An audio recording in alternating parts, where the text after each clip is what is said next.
Salut à tous et bienvenue pour un nouvel épisode des Superphysique Podcast. Je suis Rudy et je suis en compagnie de Fabrice. Nous sommes les fondateurs du site superphysique.org consacré à la musculation sans dopage que nous avons créé en 2009 et sur lequel vous pouvez retrouver des milliers d'articles, des vidéos et des podcasts afin de vous éviter de faire les mêmes erreurs que nous et d'éviter de perdre du temps. De manière plus personnelle, nous avons chacun nos propres sites. Pour Fabrice, c'est musculation-alter.fr sur lequel vous pouvez retrouver des articles sur l'entraînement à domicile ainsi que son livre du même nom. Pour moi-même, c'est sur rudicoya.com sur lequel je propose du coaching à distance depuis 2006, de véritables suivis, mais également des formations en fonction de votre morpho-anatomie, des livres comme le guide de la prise de masse au naturel et le guide de la sèche au naturel que je vous envoie personnellement chaque semaine de manière dédicacée, ou encore la formation superphysique sur méthodesp.rudicoya.com pour les plus passionnés d'entre vous. Enfin, vous pouvez retrouver sur le site Superphysique notre marque de compléments alimentaires destinée à améliorer votre santé et dont une bonne partie est bio, et notre application SP Training disponible sur tous les stores afin de vous permettre de savoir quoi faire à chaque séance. Enfin, vous êtes les bienvenus au Superphysique Gym et à la Villa Superphysique à proximité d'Annecy, mais pour ce faire, il faudra me contacter avec le lien directement dans la description. Allez, c'est parti. Salut Fabrice, comment ça va aujourd'hui? Salut Rudy. Alors, le rameur, la muscu, dis-nous tout. Non mais là, le rameur, il prend un peu la poussière. Quoi? La roue prend la poussière? Je sais pas si t'as vu, tous les Français pour l'instant aux Jeux Olympiques en aviron ne se sont pas qualifiés en finale. Ah ouais, non, On a dit parce que t'as arrêté le rameur, tu leur as porté la poisse. là, je regarde pas du tout les JO en fait. Quoi? Ça m'intéresse. Mais attends, mais pas je t'ai du tout, vu, je t'ai vu durant la cérémonie, t'étais en bleu. C'était pas, c'était Oui, pas ça, toi? j'ai C'était pas entendu toi en parler. bleu? J'ai l'impression que c'était un peu ton physique, tout ça. J'ai cru que c'était toi, non? J'ai entendu parler de cette histoire, en effet. En effet, Rudy. Non, mais j'ai pas repris le rameur. Mais en fait, je crois que j'en avais déjà parlé, mais je peux quand même te faire une parenthèse muscu. Donc, si tu te souviens, à un moment donné, j'avais dit, oui, alors maintenant, je vais faire du rameur, du ski erg, de la natation. Je ferai quasiment pas de renforcement musculaire. Je veux avoir le physique qui correspond au sport que je fais. C'est ça la vraie fonctionnalité. Tout ça. Tu te souviens? J'avais dit ça. Voilà. Ouais, Voilà. Donc je ferai ça, je ferai de la marche type randonnée et tout ça, et j'aurai le physique que je dois avoir. Ce sera ça le vrai côté naturel. Et puis voilà. Et j'ai testé, mais en fait ça fonctionne pas du tout quoi. T'as le physique de ton des sports. En fait, tu te retrouves avec un physique tout pourri. Finalement, sur le plan articulaire, c'est pas. Alors oui, c'est mieux que de faire du squat lourd et tout ça. Mais c'est pas si mieux que ça que de faire du renforcement musculaire au poids de corps ou de la musculation en prenant des charges pas trop lourdes. Parce que mine de rien, quand tu fais 1 heure de natation, eh ben, allez, admettons, je connais pas trop les chiffres, mais mettons que si tu fais 30 brasses à la minute, tu vois, tu fais ça pendant 1 heure, t'en as fait un paquet de coups de pied au niveau de ton articulation du genou pendant 1 heure. Et si tu fais ça plusieurs fois par semaine, tu vois un peu le nombre de reps que tu fais au niveau de tes genoux. Le rameur, c'est pareil. Je te dis pas le nombre de flexions, extensions de genoux que tu fais. Le ski erg, ce coup-là, c'était tu fais des centaines ou des milliers de crunchs par séance, au final. Alors, au moins, t'as les abdos, quoi. Ouais, mais du coup, tu te dis, bon, finalement, est-ce que c'est bien plus pour la longévité que faire du renfort musculaire et un petit peu de cardio en bonus comme je faisais avant, tu vois, j'étais en train de revenir en arrière dans mon interrogation. Et puis là, du coup, j'ai repris un rythme où je fais 3 fois par semaine, donc du renfort musculaire. Je fais un petit peu de pompe, de l'élastique, tu vois À quand les curls? Ouais, je fais à l'élastique, je fais le TRX, etc. Et je vois ça muscle. Ça, tu fais ça te muscle un peu. Et aussi en faisant ça, je me suis rendu compte, mais je l'avais déjà dit dans d'autres podcasts, qu'en fait, il y a des petits muscles qui n'étaient pas travaillés, même en faisant toutes les activités que je faisais. Et notamment, par exemple, quand tu fais du squat sumo, même un peu à vide, le squat sumo à vide, en fait, t'as l'adducteur qui travaille, et puis t'as je pense, le vaste interne quadriceps, tu vois. Et ça, si t'en fais pas depuis longtemps, et puis que tu fais de la natation, de la course à pied, du ski erg et puis du rameur, il est pas si développé que ça, ton vaste interne, en fait. En tout cas, moi, c'était comme ça dans mon cas. Où là, j'ai refait la corde à sauter. J'avais pas fait les mollets depuis des litres. J'en chie, hein, pour faire la corde à sauter. Parce qu'en fait, les mollets, ils suivent pas. Il y a 2 ans, on t'a laissé, tu faisais des petites séries de 1 minute, je sais pas quoi. Ouais, j'en suis toujours là. En gros, là, j'en suis à 11 fois 1 minute, avec 15 secondes de pause entre les séries. Et je peux même pas te dire que c'est facile, en fait, parce que je me prends régulièrement la corde dans les jambes, etc., en fait. Et puis j'ai un peu mal au mollet, voilà, j'ai un peu mal aux cuisses. Non, je suis pas très convaincu de tout ça. Et donc, bref, du coup, très longtemps, on a fait plein de postes fonctionnels ou pas, et j'avais dit fonctionnel, c'était être capable de démarrer une nouvelle activité et d'avoir un niveau moyen dans la nouvelle activité en y passant le moins de temps possible, tu vois. Et ben là, avant, à l'époque où je faisais de la muscu plus du cardio et que en muscu j'entraînais tous les groupes musculaires, y compris je faisais des mollets assis, je faisais des mollets debout, etc. Et ben je pouvais pas faire de corde à sauter pendant des mois. Et ben je m'y remettais. Dans mon souvenir, j'avais pas trop de mal à faire de la corde à sauter, tu vois. Mais j'entraînais les mollets assis puis j'entraînais les mollets debout. Là, des mollets, ça fait des lustres que j'en ai pas fait. Ben j'ai beau avoir fait de la randonnée et tout ça, et ben à la corde à sauter, ben je sens que j'ai pas de mollets en fait. Moralité. Tu vas refaire de la muscu pour de vrai. La muscu, c'est non, fonctionnel. pas de la muscu pour de vrai, mais du coup maintenant je refais là une routine de renfort musculaire comme avant, parce que en fait, bah ça marche pas de pas la faire. C'est ça qui est. Donc je refais des petits exercices pour le moyen fessier. Alors ça me prend pas longtemps, mais tu vois, je refais un petit peu tous les petits groupes musculaires parce qu'au final finalement ça, il y a un petit transfert, alors que finalement, voilà, tu fais du rameur ou tu fais de la natation, puis t'as pas de transfert parce que t'as plein de points faibles. Donc, moralité, je reviens un peu en arrière dans ce que j'avais dit. Maintenant, finalement, bah, tiens, faire du renfort musculaire, y compris les petits muscles, et un peu de mobilité, bah, c'était pas si mal, en fait. Ouais. Non, mais tu sais quoi, je vais corroborer ce que tu dis parce que justement, moi, pendant un petit moment, je faisais les cuisses, je faisais un exo en fin de séance et sans trop forcer. Et j'ai repris un peu goût à faire les cuisses, notamment de la presse à cuisses. Alors, je force pas comme un fou, hein, mais à refaire des séries de 15 ou 20, à faire du deep thrust, à faire des fentes, tout ça un peu. Et donc, bah, je divisais un petit peu sur la semaine, sur mes 2 séances. Et en fait, je vois que bah, déjà mes cuisses et mon cul regonflent. Et puis, je vois en fait que bah, ça t'aide dans tout. En fait, tu sens que tu as plus de force. Tu sens que bah, au kayak, je sens que ça m'aide aussi. Quand je cours, bah, je sens que j'amortis mieux les chocs. Euh, et en fait, on voit vraiment effectivement cette sorte de transfert dans plein d'activités. Bien sûr, tu deviens pas champion, mais en fait, dès que tu travailles, pas l'intégralité de ton corps, mais une bonne partie avec la muscu, et ben en fait, il y a quand même un transfert, quoi. À condition, effectivement, que ta séance de muscu, là, on parle de renforcement et moi je parle de muscu pour les cuisses, que tu fasses pas des séances full intensité, en forçant comme un fou, tout ça, en ayant des courbatures de chien, parce que là, c'est antifonctionnel. Mais un petit entre-deux, et ben en fait, après, on a beaucoup de passifs muscu, donc moi, la force, elle revient très vite et ça regonfle assez vite quand même. Et ben en fait, tu sens que ça t'aide. Ça t'aide pour les autres activités. Ouais, bah, en fait, c'est comme si moi, c'est comme si je faisais un peu de la préhab, en fait. Mais de la préhab Exactement. pour n'importe quelle activité. Et effectivement, imaginons que, par exemple, j'entraîne pas mes mollets. Donc, c'est le cas, hein. J'ai pas fait les mollets pendant des lustres et des lustres. Et ben là, tu vois, j'ai plus de mollets. Et ben, donc, la corde à sauter, du coup, c'est le bordel. Alors qu'avant, quand je faisais la muscu, bah, je faisais les mollets. Et puis même des fois, si tu te souviens, à un moment donné, j'avais dit, ouais, il y a un bon exercice pour prendre des cuisses, c'est de faire des sauts sur des box. Tu te Bah souviens? oui, bien sûr. Je faisais des sauts sur des box, je faisais des fentes sautées et tout ça, mais en série, voilà, 12, 15 répétitions. Et du coup, je sais pas, ça vidait les cuisses du glycogène, où il y avait un aspect pliométrique. Et je trouvais que c'était assez relativement efficace pour prendre un peu des cuisses. Et ben, mine de rien, quand je faisais ces sauts-là, ça fait qu'après, bah, si je refaisais de la corde à sauter, bah, j'étais habitué, tu vois, à sauter et tout ça, en fait. Mes genoux, ils étaient habitués à encaisser des sauts. Mais là, pendant 2 ans, j'ai fait aucune activité avec impact, et ben là, de faire la corde à sauter, ouais, c'est un peu dur, en fait. Parce que je suis pas habitué à sauter. Mais sauf qu'avant, bah, je sautais pendant mes entraînements de muscu, tu vois, ça faisait préhab, finalement, pour tous les activités où il y avait besoin de faire des sauts, vu que j'en faisais à l'entraînement. Et donc voilà. Donc moralité, maintenant, bah, je fais du renfort musculaire pour avoir un petit peu de muscle quand même, et puis pour faire un peu de préhab entre guillemets. Mais ouais, du coup, je reviens un peu en arrière. C'est un peu couillon, mais et je me dis encore heureux que j'ai un petit passif parce que si j'avais tout arrêté pendant des mois et que j'avais fait que du rameur, par exemple, et que du ski erg, eh ben franchement, j'aurais des tonnes de points faibles au final. Hein. Bah oui. Tout ça pour ça. Tout ça pour ça. Et je me suis aperçu de plein d'autres exercices qu'on faisait en muscu finalement qui étaient pas mal. Tu te souviens, par exemple, j'avais dit pendant des années que le crunch sur ballon suisse, c'était le meilleur exercice pour les abdos. Et je pense Bien toujours sûr. que c'est le meilleur exercice pour les abdos. Mais en fait, nous, on voyait que l'aspect musculaire. Mais maintenant que j'ai eu mes problèmes en dos, je me dis, mais en final, cet exo-là, il était vachement bien parce qu'en même temps que tu fais le crunch sur ballon suisse, tu travailles complètement ta mobilité de la colonne vertébrale, tu vois. Tu la mets en arrière, tu la remets en avant, il y a des contraintes, enfin bon.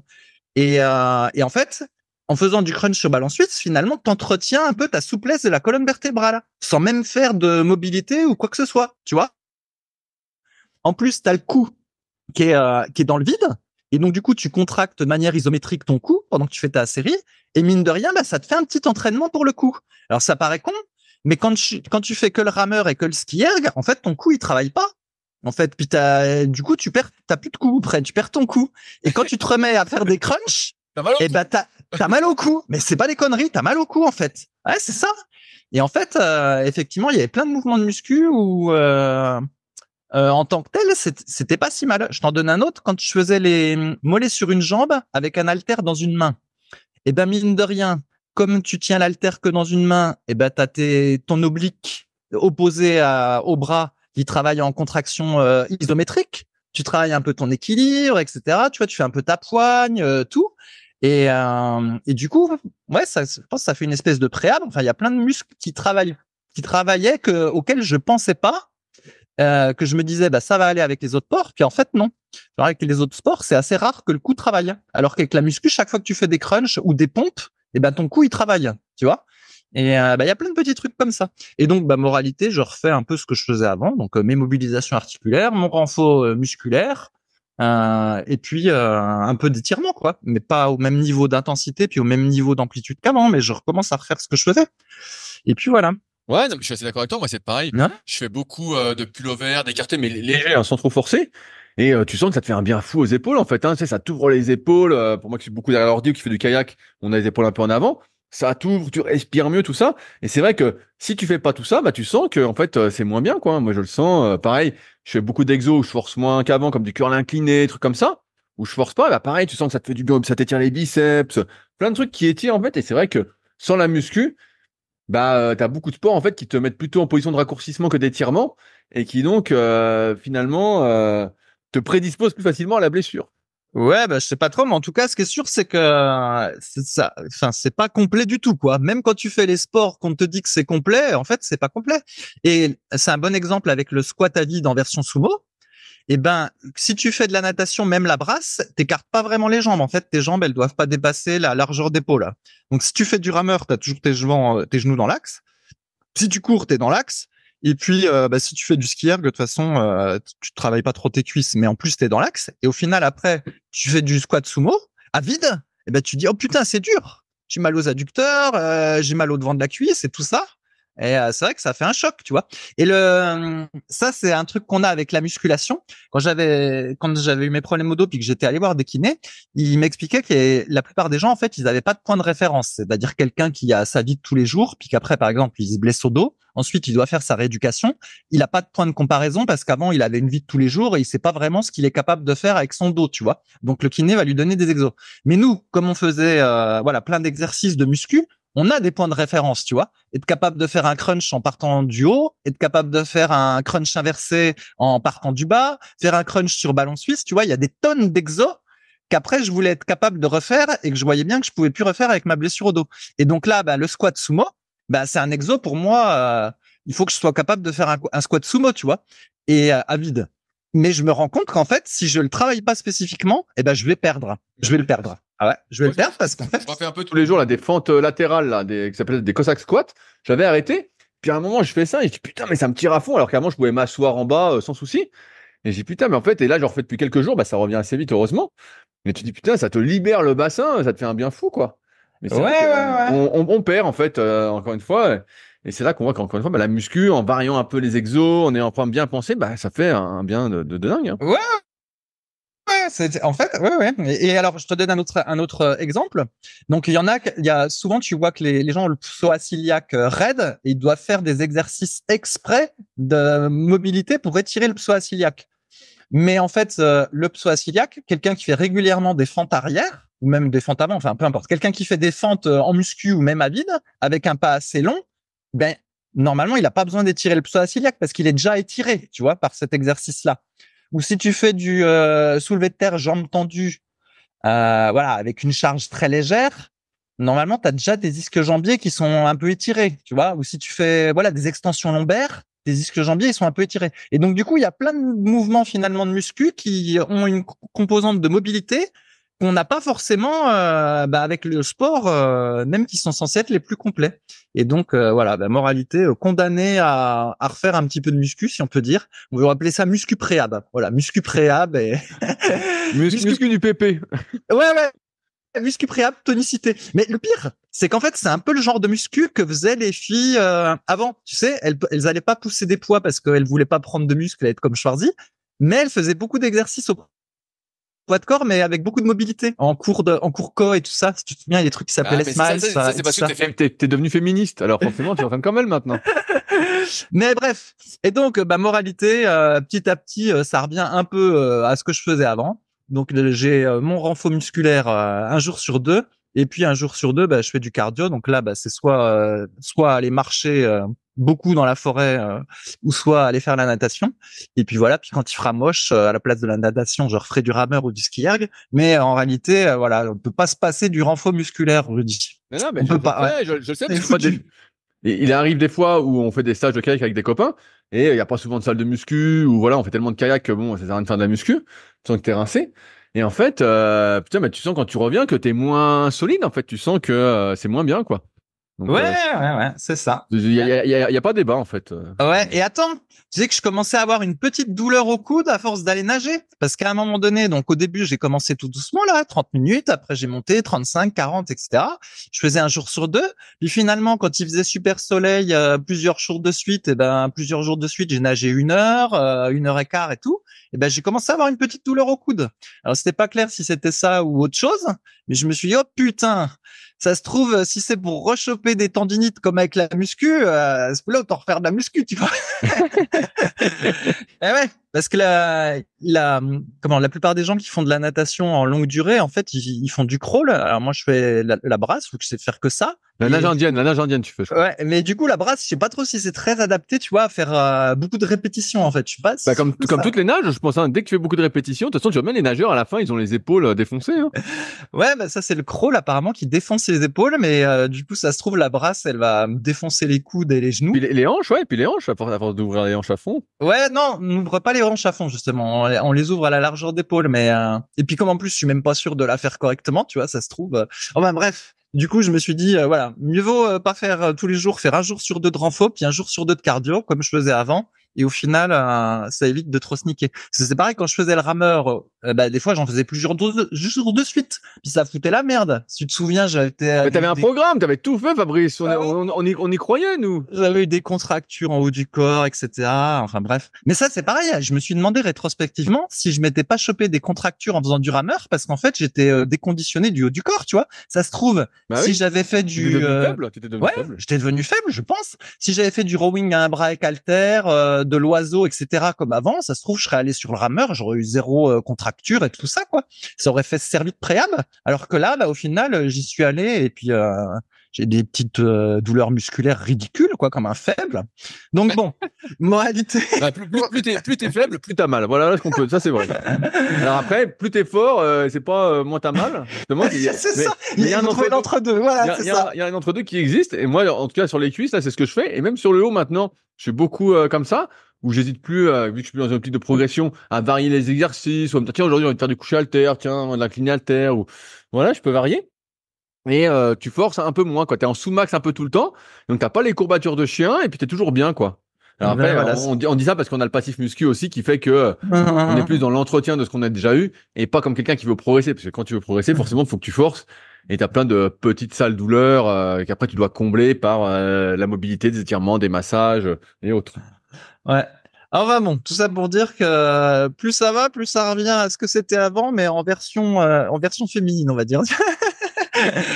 C'est ça. Bah donc ça veut dire Fabrice qu'on va bientôt te voir. Transition parfaite, on string à la plage alors. Ouais, alors tu veux déjà aborder ce sujet-là? Non, mais il n'est pas dans l'ordre, on le verra plus tard ce sujet-là. Ah, il y a un ordre. Alors attends, avant qu'on attaque ton ordre de sujet, où en sont nos savons super physiques avec mon argent? Ah oui, alors les savons super physiques, j'y pose dur, Rudy, comme t'as vu, j'ai fait passer des mails. Donc en gros, donc là j'ai fait des tests Mais sauf que le savon, il sort jaune parce qu'il n'y a pas de colorant dedans. Et du coup, jaune, c'est pas trop la couleur super physique. Donc, moi, ce que je voulais, c'est que le savon, il soit un petit peu rouge. Mais je voulais pas mettre de paprika dedans parce que ça coûte la peau des fesses. Et donc, du coup, je vais mettre un petit peu d'argile rouge. Et l'argile, voilà, c'est bon pour la Parfait, peau. ça va. On n'aura plus de rétention d'eau avec l'argile. Et donc, normalement, si je mets un peu d'argile rouge, il va rougir. Mais ça devrait être un peu mieux. Après, il y a le tampon. Alors, j'ai acheté un tampon, je les ai tamponnés, mais il faut savoir à quel moment tu tamponnes. Enfin bref, donc j'ai pas mal d'essais à faire pour que ça... Parce que si tu veux, là, les essais que j'ai faits, ça rend trop artisanal pour le faire, pour le dire poliment, tu vois. Bah, c'est pas grave, ça. Il y a Si. juste... Ouais, mais il y a un juste milieu entre être super pro, puis que du coup le savon ressemble à un truc industriel, ou que le truc il soit un peu tout moche, avec le tampon qui a pas bien pris, couleur C'est pas jaune. grave, tout ça. Attends, Ouais, ça on va pas se laver l'année prochaine, hein. Ouais, non, mais donc bref, donc je travaille pour que ce soit un petit peu plus pro. Et puis bah après il y a l'étiquetage aussi, donc voilà. Mais tu sais, c'est un peu comme quand on lance un nouveau complément. Donc là, faut que je regarde pour acheter ce qu'on appelle du papier en fourreau, Ouais, pouvoir le glisser dans les savons. j'ai vu cette histoire, voilà. j'ai vu que ça allait nous coûter un saladier. Ah mais ouais, mais soit tu veux faire pro, soit tu veux faire pas pro, tu vois, faut montrer qu'on est capable de faire des choses sur Superphysique. Donc en gros, ouais, en exagérant, c'est un peu comme si on lançait un nouveau supplément, il y a plein de trucs, même la liste des ingrédients, alors si tu la mets en latin ou si tu la mets en non normal, enfin bref, c'est toute une galère, ouais. Mais bon, t'inquiète pas, ils vont arriver les savons, on est juste dans le perfectionnement pour que ça ait belle allure là. Et voilà. Alors maintenant, on est prêt pour tes sujets, Fabrice. Alors dis-nous tout. Ouais. J'ai vu 3 sujets exceptionnels. Ouais. Alors, je vais commencer par voilà, la vie moderne est trop facile. Donc ça, c'était mon premier sujet. Et je me disais que voilà, si on se laisse aller, eh ben on devient mou comme un flambi et bête comme ses pieds assez rapidement.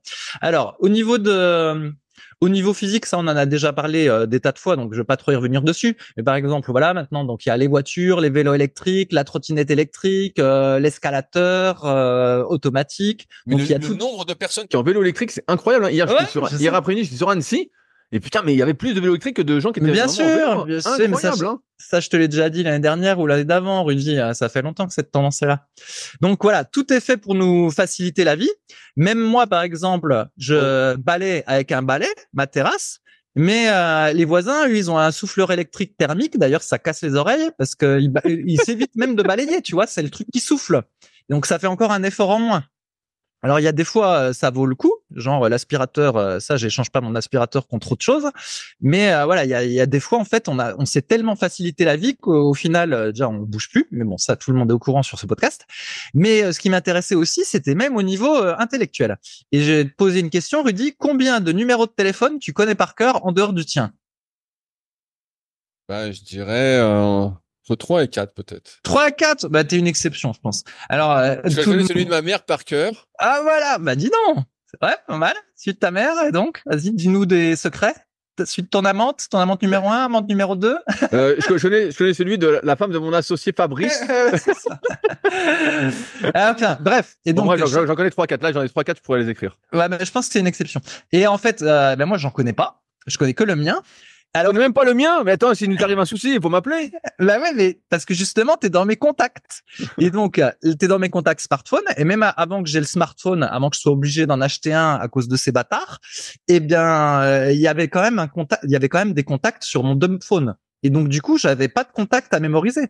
Alors que dans les années 90, je connaissais numéro de téléphone fixe de chez moi, numéro de téléphone fixe, je sais pas moi, de mon meilleur pote, et puis quelques trucs comme ça. Au moins, tu vois, je connaissais quelques numéros de téléphone. Et donc là, c'est un truc que tu n'as plus à mémoriser. Avant, tu partais avec ta bagnole quelque part, loin, bah, t'avais une carte. Tu regardais ta papier, etc. Voilà, ou même des fois, t'avais une carte aussi de la ville dans laquelle t'allais pour retrouver les petites rues et tout ça. Là, maintenant, t'as le GPS. Donc, tu sais même plus lire une carte. Donc, déjà, les femmes, elles n'ont jamais su, d'ailleurs. Petit épisode misogyne. Les femmes n'ont jamais su lire des cartes. Ah là là, on va se faire attaquer en justice, ça y est. Et d'ailleurs, pour ceux qui se souviennent, comme c'était avant, quand ils allaient en voiture, qu'ils conduisaient, puis qu'il y avait leur femme à côté, et que c'était la femme qui devait donner les directions en regardant sur la carte, et ben à chaque fois c'était le gros bordel et tout le monde s'engueulait. Mais maintenant, il y a le GPS, donc du coup, on fait ce qu'indique le GPS. Mais le GPS a une voix de femme. Ça, on peut changer. Et du coup, tu peux même le mettre dans une autre langue. Et du coup, en fait, on a encore perdu cette capacité-là de voilà, pouvoir s'orienter avec une carte et tout ça. Là, moi, ma bagnole, c'est une vieille voiture, c'est une Clio 2004, c'est une boîte manuelle. Cette semaine, j'ai dû louer une voiture, voilà, parce que j'avais des trucs à faire avec. C'était une boîte automatique, tu vois. T'avais encore des choses en moins à faire. Et quand je reculais avec la voiture, elle me faisait bip bip bip si j'étais trop près du bord. Donc tu vois, il y en a même qu'elle se gare toute seule. Donc c'est encore des tâches que tu fais plus. Je t'en donne d'autres. Moi, quand j'avais pas de thunes et que je devais râper mes carottes, j'ai râpé à la main avec c'est l'espèce de râpe à carottes. Et d'ailleurs, je peux te dire que tu manges pas beaucoup de carottes quand tu dois les râper parce que c'est très long. Là, ça te fait l'avant-bras.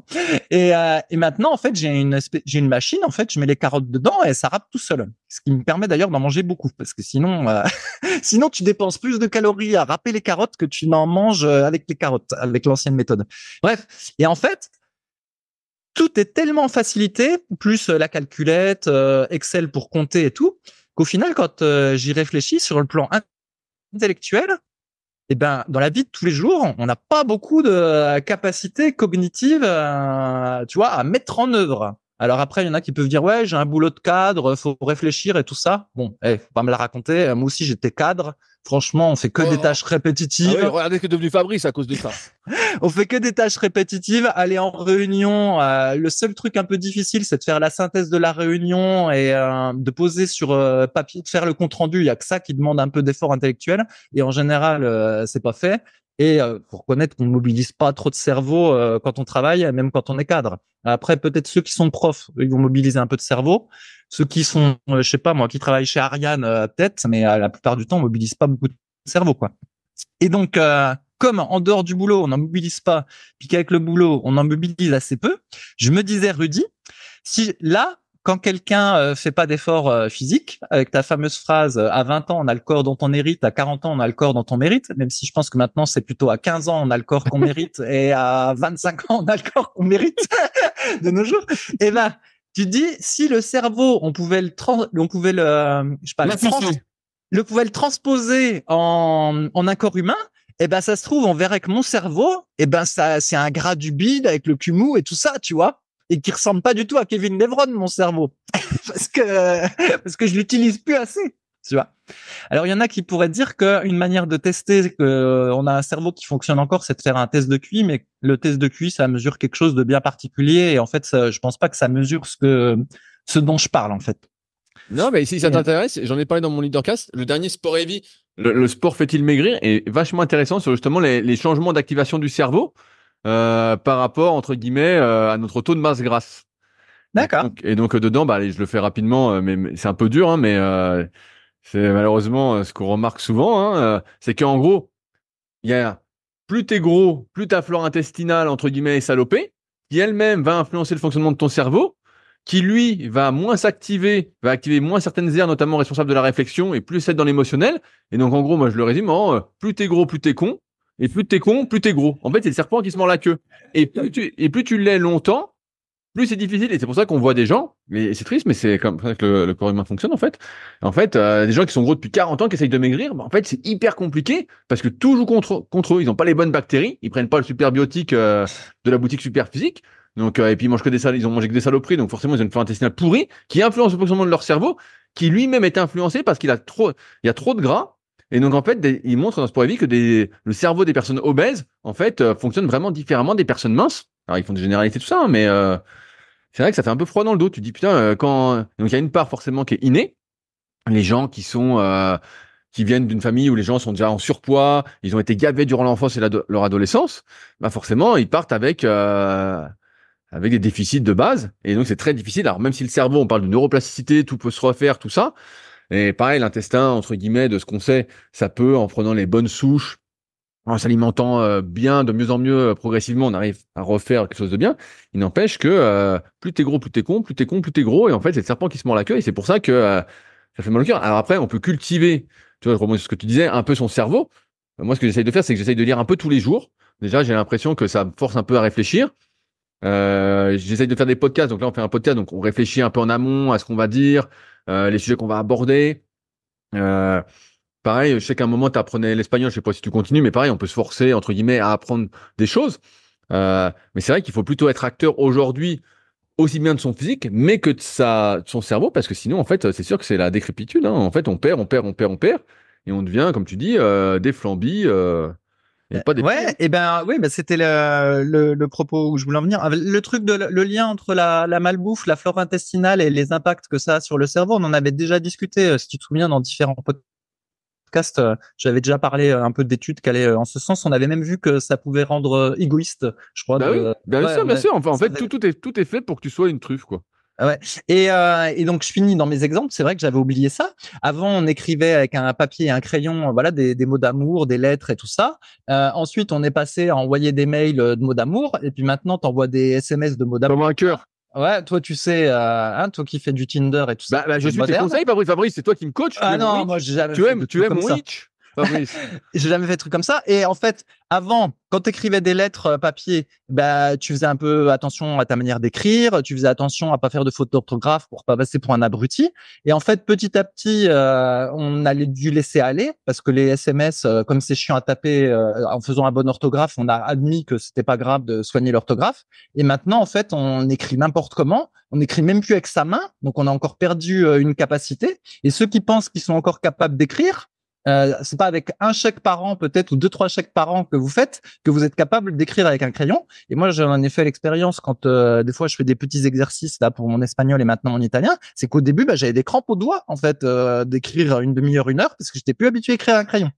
Ça avait pu faire. Encore une capacité perdue. Et effectivement, avant, on lisait, on lisait plus ou moins. Après, on est passé peut-être au podcast ou à la radio ou à la télé et c'est moins challengeant intellectuellement de regarder la télé ou d'écouter un podcast que de lire et encore et écrire et voilà, écrire avec un papier, c'était encore mieux. Le pire, c'est les vidéos, Fabrice. Ouais. Et donc après, j'en suis arrivé comme toi. Je me suis dit, en fait, exactement comme il faut faire du renforcement musculaire pour compenser la vie physique qui est trop facile. On est obligé maintenant, je pense, de faire des espèces d'exercices pour ne pas avoir le cerveau qui part en décrépitude trop vite. Donc toi, t'es lire, c'est le plus utile. Voilà, on peut lire. Dans aussi aux jeux de société. Maintenant, c'est passé aux jeux vidéo. Moi, je suis pas sûr que les jeux vidéo ça soit aussi, on va dire, prenant pour le cerveau que certains jeux de société. Et puis, effectivement, apprendre une langue, c'est pour ça aussi que je me suis mis à l'italien. Ça mobilise beaucoup beaucoup. Est-ce que tu peux nous dire quelques mots en italien parce que la dernière fois c'était pas terrible. Buongiorno Rudy, come stai? Ah, on a 2 phrases cette fois-ci, hein, putain, il y a du progrès. Hein. Un mot toutes les 2 semaines. Mais ça, c'est pas facile, hein. C'est plus dur que l'espagnol, mais j'ai l'impression que c'est un mélange de français et de latin. Mais bon, je suis content vu que du coup, c'est un peu comme si je faisais, je sais pas moi, des mots croisés ou des trucs comme ça. Tiens, un bon exemple, hein, nos grands-parents des fois ils faisaient des mots croisés ou des trucs comme ça, et moi je suis bien incapable de faire un mot croisé. En fait, j'arrive pas.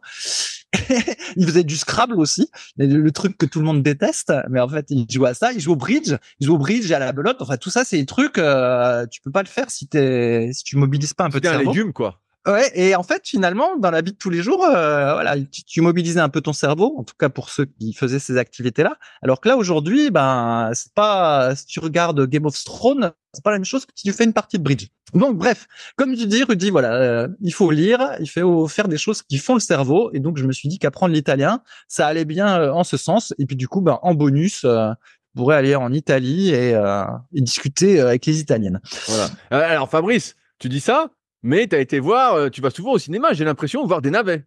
Oui, alors ça c'était le deuxième. Fabrice, alors c'est quoi cette histoire? Tu vas au ciné pour voir des films, c'est déjà dans le titre, c'est marqué nul à chier. Et non mais ça c'est un truc de fou. Alors c'est pas un sujet que je voulais aborder dans le podcast, mais franchement, on a déjà parlé plein de fois. On a dit que les films dans les années 90 ou les dessins animés dans les années 90, tu allais voir les films, tu ressortais galvanisé quoi. Hein. Tu vas voir Bloodsport, Full Contact et tout, t'as envie de t'entraîner. Tu regardes Dragon Ball Z, tu vois Rambo, voilà, tu vois Predator voilà, et tout. T'as envie de tuer tout le monde quoi. Je sais pas si t'as envie de tuer tout le monde, mais en gros, c'est une machine.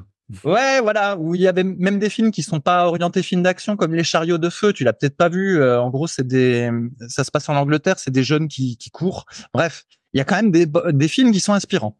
Et cette semaine, ma mère était chez moi et donc on a dû aller au ciné, vu que je n'y vais pas très souvent au ciné de nos jours.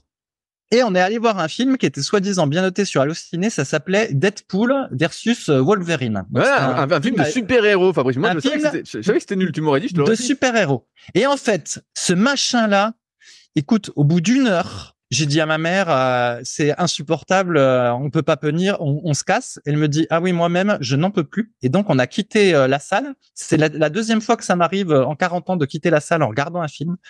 Le truc, c'était nul, Rudy, mais non seul parce que c'est une parodie. En fait, c'est une espèce de parodie burlesque des Avengers, mais c'est de la parodie pas drôle. Et en gros, le film, il met l'accent sur deux choses, plein de violence. Donc, t'as plein de violence complètement gratuite avec des gerbes de sang, et t'as plein de blagues homo. Toutes les minutes, t'as une blague homo. Et alors, du style, voilà un exemple de blague que tu peux avoir. C'est pas pire qu'avoir le nez de Pinocchio dans le cul pendant qu'il est en train de mentir. Voilà. C'est ce type de blague que t'as dans le film. Et t'as ça pendant 2 heures, je suppose, hein. Et il y en avait qui se marraient. Et moi, je me suis dit, Dios mio. Dios mio.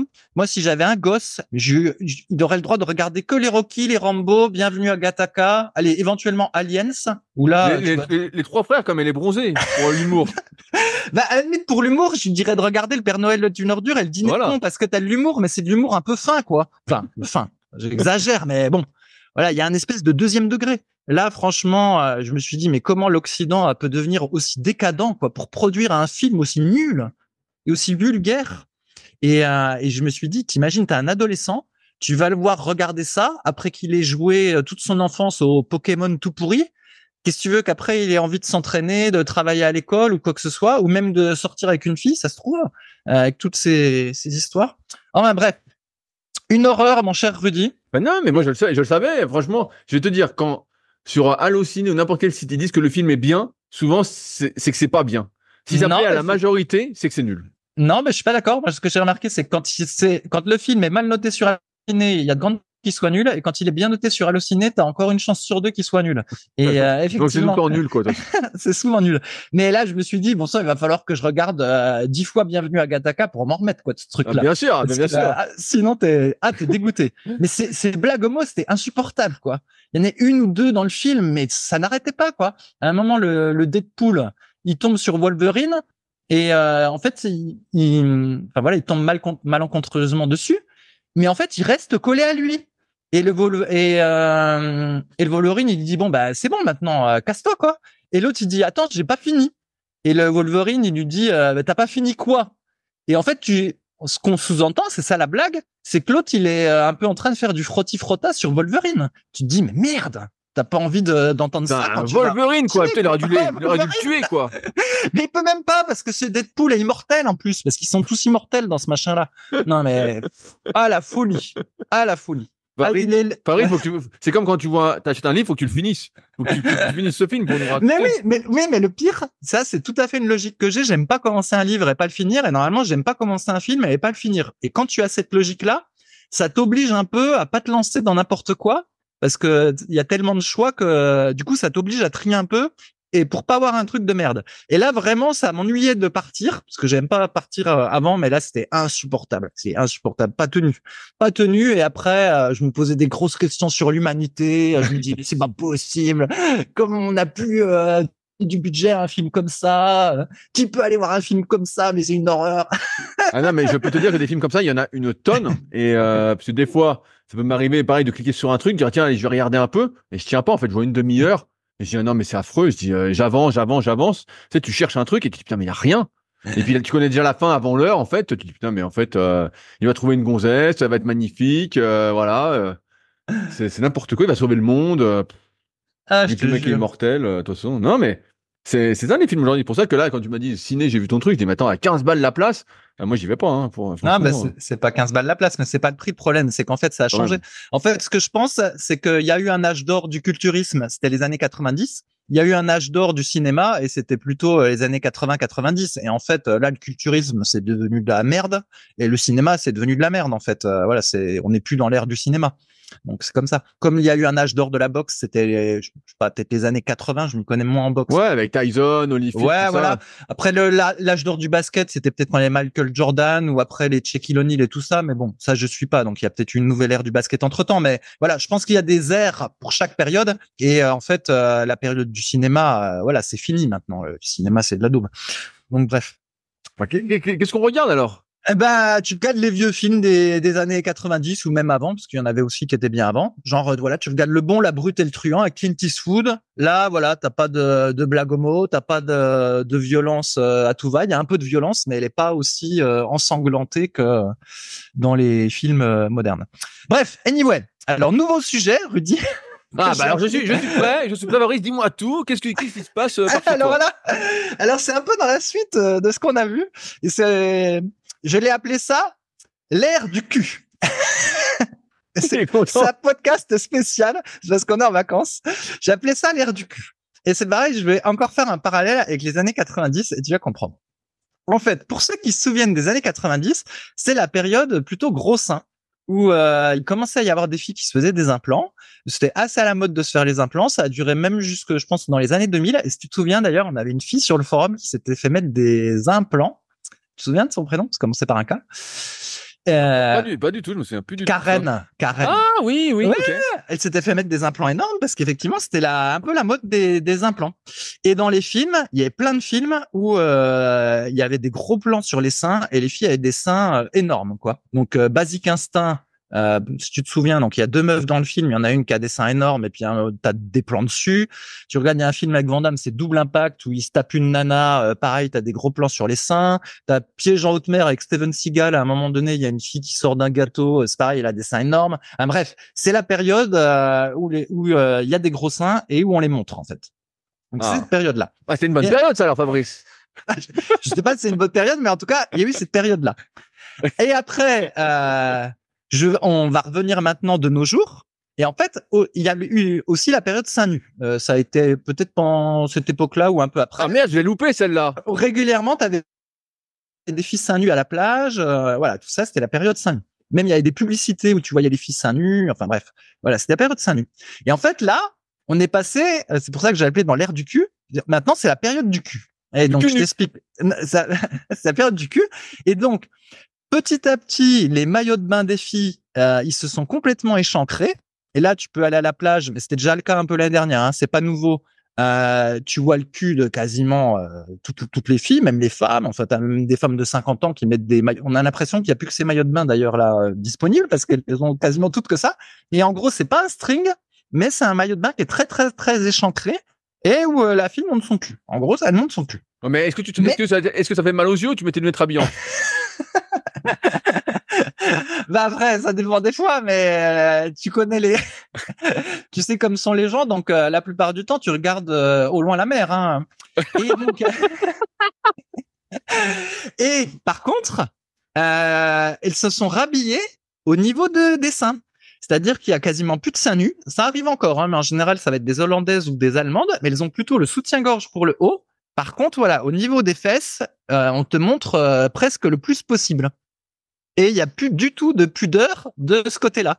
De la même façon que il y a 30 ans, il y avait plus de pudeur pour les seins, voilà, c'était la période seins nus. Mais maintenant, c'est presque la période. Bah alors, c'est quoi la suite, Fabrice? La suite, c'est quoi? C'est seins nus avec un mini. Je sais pas quelle va être la suite, mais du coup, j'ai essayé de comprendre pourquoi il y avait ça. Et je pense qu'en fait, à mon avis, ça vient des États-Unis et des réseaux sociaux parce que tu sais, sur Instagram et tout ça, quand tu te mets seins nus, t'es censuré en fait. Tu peux pas mettre une photo seins nus. D'ailleurs, même des fois, t'as des peintures du 16e siècle, là, je sais pas quoi, moi, le déjeuner au bord de l'eau où les filles vont être seins nus en peinture et puis c'est censuré. Et en fait, l'algorithme, il censure les seins, mais il censure pas trop les fesses. Tu vois? Et du coup, il y a beaucoup de gonzesses là. D'ailleurs, celle qui est connue, mais j'ai oublié les noms, qui se sont fait connaître un petit peu parce qu'elles avaient des grosses fesses sur Instagram, tu vois. C'est pour ça que j'ai appelé ça l'ère du cul. Et j'ai l'impression que ce qu'on voit sur Instagram et sur les réseaux sociaux américains, permis par l'algorithme, ça se retrouve dans la mode et on le voit actuellement à la plage. à la plage. Et toi-même, hein, tu me racontais une anecdote avant le Mais truc. bien sûr, voilà. moi, j'aime pas du tout ça, en fait. Ouais. Moi, j'aime bien. Alors, comme pour tout, Raconte ton anecdote, Rudy. je vais pas la raconter comme ça, mais je vais dire mon avis.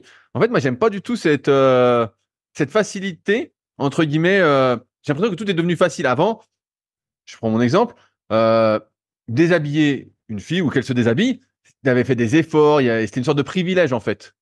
Et là, en fait, c'est comme si on t'apportait tout sur un plateau, en fait, sans avoir fait d'efforts, quoi. Je trouve que c'est un bon reflet de la société actuelle, en fait. Je sais Et pas. il y a plus ce truc-là. Et donc, en fait, moi, ça m'ennuie, en fait, quand les filles sont cul nues à la plage et tout. Je dis, mais Eh putain, ben, ça me ouais. gêne, en fait. Ouais, bah après, là, j'ai pas d'avis moral là-dessus. En fait, c'est juste ce que j'ai constaté, et c'est assez. Moi, j'aime toujours faire des parallèles entre les années 90 et maintenant. Et mon parallèle, c'est ça, c'est qu'avant on était plus sain, et maintenant c'est plus cul. Et c'est vrai que là, à un moment donné, quand même, je me demande jusqu'où on va aller parce que je vois pas trop ce qu'on peut montrer de plus encore à partir d'aujourd'hui. Et du coup, tu vois des filles qui des fois marchent sur le trottoir au bord de la route, parce que moi j'habite vers la plage, mais en fait elles sont encore en maillot de bain, et en fait toi t'es en voiture, t'es Elles sont sur cul nues dans la rue. Ouais. Tu vois, en fait tu vois des gros culs, voilà, t'es en train de conduire, et allez, contrôle visuel à droite, hop, et tu vois un gros cul qui marche, et c'est un truc de fou. Ouais, mais un gros cul fit ou un gros cul mou? Non, mais alors pour être honnête, il y a effectivement la majorité. Pas mieux de le cacher, la majorité, hein. La majorité sont plutôt celluliteuses, mais pas que en fait. Hein. Non, parce que même les jolies filles en fait se mettent comme ça. C'est la mode. T'as bien regardé, alors. C'est la. Est-ce que ta femme est au courant de tout ça? Suffit d'aller à la Ta plage. femme est cul nue aussi à la plage? Non, elle a pas le droit. elle est interdite. Mais de toute façon, elle a pas besoin de mon interdiction. Elle s'habille pas comme ça. Mais ouais, c'est marrant cette évolution. Et alors. Sur les seins aussi, dans les années 90, tu pouvais encore voir des femmes qui allaitaient leurs enfants des fois en public, hein, je sais pas moi, au café, voilà, l'enfant braillait, il avait faim, elle leur donnait le sein, et tu pouvais voir un bout de sein en public.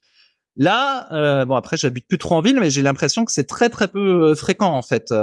Déjà parce que les enfants sont nourris plus avec les poudres de lait qu'avec le sein maintenant, mais en plus on a l'impression que c'est un peu tabou de sortir son sein en public. Voilà. Alors que par contre c'est pas du tout tabou de montrer ses fesses à la plage. Ça, il y a pas de problème.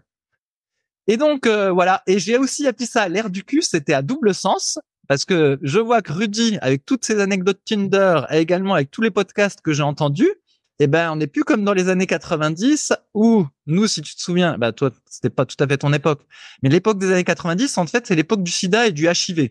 Et donc, du coup, la sexualité, elle était moins débridée qu'aujourd'hui, entre autres à cause de ce truc-là, en fait. Tu vois, tu pouvais pas coucher avec n'importe qui, fallait mettre un préservatif, c'était le gros bordel.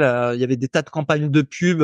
Genre, tu disais alors pour mettre un préservatif, puis on te montrait une banane, et puis il y avait un préservatif sur une banane. Enfin bon, c'était n'importe quoi. Et c'est vrai que cette période-là, la sexualité était pourrie par les maladies sexuellement transmissibles, dont le sida.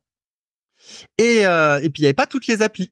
Et de ce que j'ai compris maintenant, c'est que les applis permettent les rencontres faciles et ont contribué, en même temps qu'un changement dans la société, à décomplexer la sexualité. Et c'est comme ça que des fois j'écoute des podcasts où il y a des filles qui racontent un peu voilà leur histoire, et en gros elles ont 25 ans, elles ont déjà couché avec 50 mecs, tu vois. Et c'est la liberté, ça, Fabrice, enfin. c'est la liberté, mais moi j'ai pas de jugement moral là-dessus, parce que si les filles ont couché avec 50 mecs, voilà, il y a aussi des mecs qui ont couché peut-être voilà, il peut pas coucher toute seule, tu vois, il y a forcément le corollaire. Donc moralement, je m'en fous de ça. Mais c'est pour ça que j'appelle ça l'ère du cul, en fait, parce que tu vas à la plage, tu vois des culs, et voilà, la sexualité, c'est un petit peu débridé, en fait. C'est comme s'il y avait une espèce de consommation, de la même façon que bah voilà, tu vas acheter tes Pringles, voilà, c'est la société de consommation des Pringles et des saucisses. Et ben même pour le cul, en fait, bah c'est devenu une société de consommation par les applis.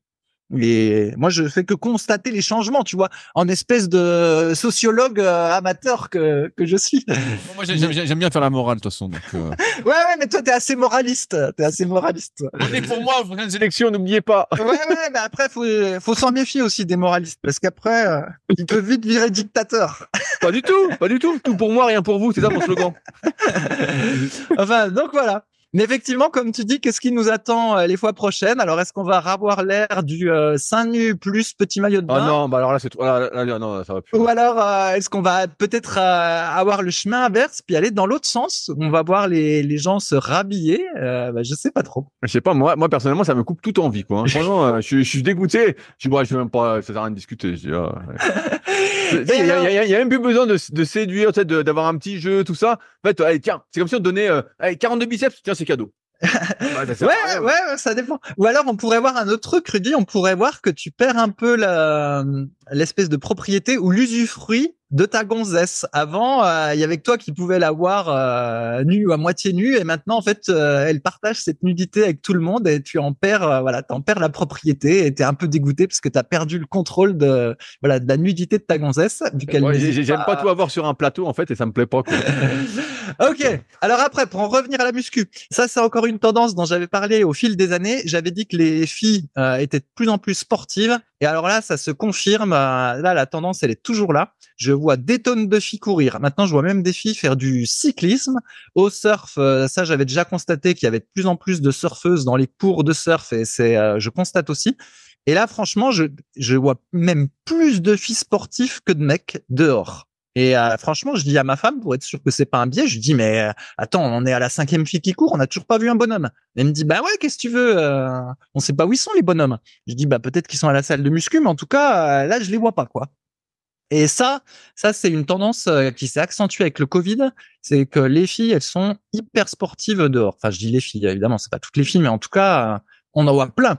Alors que là encore, dans les années 90, moi, quand je faisais mes petits tours du lac, parce que j'habitais déjà à côté d'un lac à l'époque, il y avait quasiment pas de filles qui couraient, quoi. Il y avait que des mecs. Mais maintenant, les filles sont très sportives, c'est complètement ancré.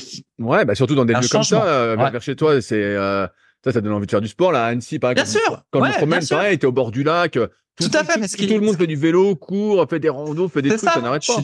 Ouais, je suis d'accord, mais ce qui m'intéresse, c'est le ratio. Évidemment que je suis dans un coin. Nous, il y a beaucoup de gars. Hein. Je sais pas s'il y a plus de filles que de gars. Hein. Franchement, il y en a beaucoup là, des gars qui cavalent. Hein. Okay. Moi, j'en vois plein en tout cas ici, mais c'est vrai que maintenant, c'est comme les Jeux Olympiques, c'est les Jeux Olympiques de l'équité là. Si t'as bien suivi. Voilà. Et alors, s'il y en a un qui me prend en défaut en disant ouais, le type, il fait des remarques parce que les filles montrent leurs fesses à la plage et lui, il nous dit qu'il nage tout nu. Alors, je précise que quand je nage tout nu, déjà, c'est pas en période. Il y a beaucoup de monde. Non, c'est pas en période touristique où c'est très tôt le matin. Et en fait, je rentre dans l'eau avec mon maillot de bain, j'enlève mon maillot de bain dans l'eau, je nage, tout nu. Avec le maillot de bain dans la bouche. Non, le maillot de bain, il est attaché à ma bouée. Et là, d'ailleurs, souvent, je me dis, putain, faut pas que j'ai une crampe ou que j'ai la moindre merde, parce que je te dis pas la honte si on me voit comme ça. Et après, une fois que je me rapproche de l'eau, je remets le maillot de bain. Donc, absolument personne. Mais imagine quelqu'un nage avec des lunettes, Fabrice. Il est dégoûté. Mais non, parce que déjà, l'eau, elle a vachement de. Le mec, il a des lunettes, il est dégoûté. Il dit, ah putain, un vieux dégueulasse. Mais oui, mais ils peuvent pas nager à côté de moi. Mais c'est la dit, ça que tu dis. Ma femme l'a déjà eu en piscine.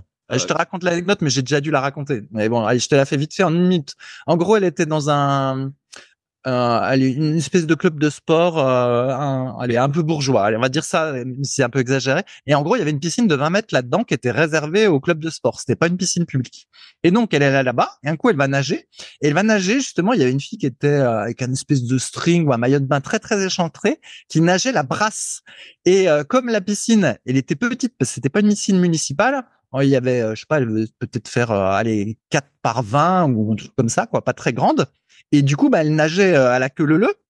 Elle disait qu'en fait, elle voyait son anus s'ouvrir et se fermer à chaque coup de brasse. C'est ça la suite, Fabrice. En fait, c'est ça la suite. Oh là là, mais ouais. Ah, mais ça, des anecdotes, mais là, je suis en public, donc je peux pas tous les raconter, mais moi, j'en ai des anecdotes. Non, mais là, t'es dégoûté. C'était l'ère du cul avant l'heure, là, encore. Parce que c'était il y a quelques années, ça. Donc, il y avait déjà un peu d'avance.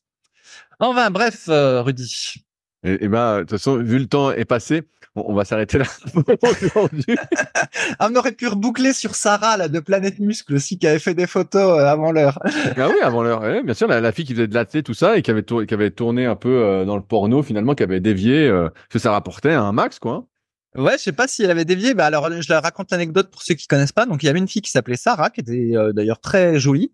Et en gros, elle faisait de l'athlétisme. On dira pas dans quel pays pour pas la pourrir. Hein. Je sais pas où elle en est. Et en fait, cette fille-là, elle se faisait prendre en photo dans des positions pas possibles à la salle de muscu, en faisant du squat et tout ça, mais toute nue, en gros.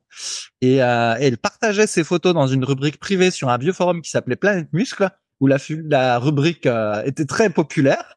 Et voilà, elle arrosait tout le monde de ses photos. Je pense que c'était il y a peut-être 15 ans ou un Ah ouais, truc comme ça. il y a plus de 15 ans, plus de 15 ans. Je pense que Ah c'est, je pense que c'est un 2005-2006. Ouais, mais finalement, c'était comment ça s'appelle c'était un genre de OnlyFans avant l'heure, mais gratuit, quoi. Et là, elle s'est fait voler parce qu'en fait, elle ferait ça aujourd'hui.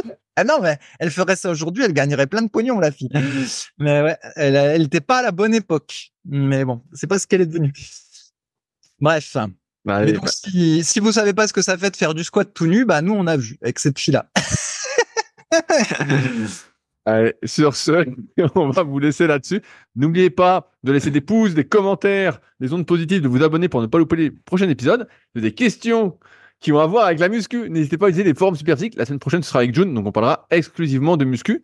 Je vous annoncerai également un projet que je lance qui peut vous intéresser. Ouais, je vous en dis pas plus. Et on se retrouve de toute façon la semaine prochaine pour de nouvelles aventures. Salut à tous. Salut. Si vous êtes encore là, c'est que vous avez sans doute passé un bon moment.